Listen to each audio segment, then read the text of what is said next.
Hello! If you're an artist or you like supporting artists, watch this video because I'm so freaking pumped about this and I can't wait to do it again. So I reached out to an artist on Instagram and asked if she wanted to do an art swap with me, and she was down. So we got started and we did something for each other of equal value. I made this cute little green, mossy, mushy stash jar with a little snail friend living inside. I love the way this turned out. I packaged it up and sent it her way, and I just got her package in the mail and I can't wait to show you guys.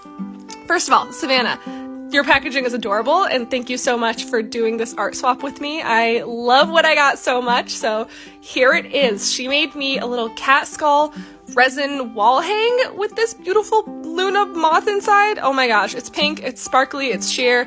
I couldn't ask for more. Thank you so much. Go follow her.